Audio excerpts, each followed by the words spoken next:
Reuters Hawaii this week will resume monthly statewide testing of its Cold Warera nuclear attack warning sirens for the first time in about 30 years, in preparation for a potential missile launch from North Korea, emergency management officials said on Monday.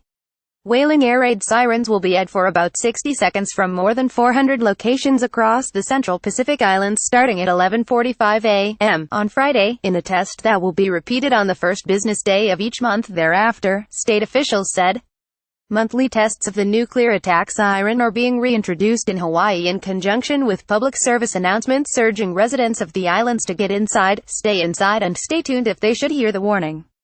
Emergency preparedness is knowing what to expect and what to do for all hazards, Hawaii Emergency Management Agency Chief Vern Miyagi said in one video message posted.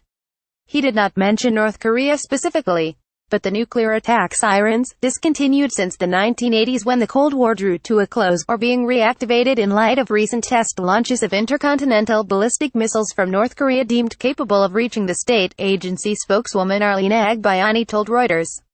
A single 150-kiloton weapon detonated over Pearl Harbor on the main island of Oahu would be expected to kill 18,000 people outright and leave 50,000 to 120,000 others injured across a blast zone several miles wide, agency spokesman Richard Raposa said, citing projections based on assessments of North Korea's nuclear weapons technology.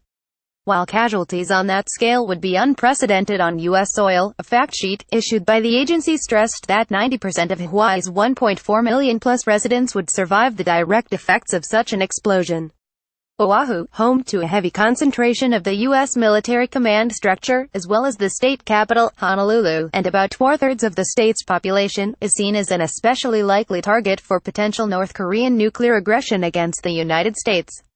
In the event of an actual nuclear missile launch at Hawaii from North Korea, the U.S. Pacific Command would alert state emergency officials to the attack sirens, giving island residents just 12 to 15 minutes of warning before impact, according to the state's fact sheet. In that case, residents are advised to take cover in a building or other substantial structure. Although no designated nuclear shelters exist, staying indoors offers the best chance of limiting exposure to radioactive fallout. The siren tests are being added to existing monthly tests of Hawaii's steady-tone siren warnings for hurricanes, tsunamis and other natural disasters. Those alerts also undergo monthly tests on radio, TV and cell phone networks. When emergency management officials initiated the new warning campaign, there were concerns we would scare the public, Miyagi said in a recent presentation. What we are putting out is information based on the best science that we have on what would happen if that weapon hit Honolulu or the assumed targets.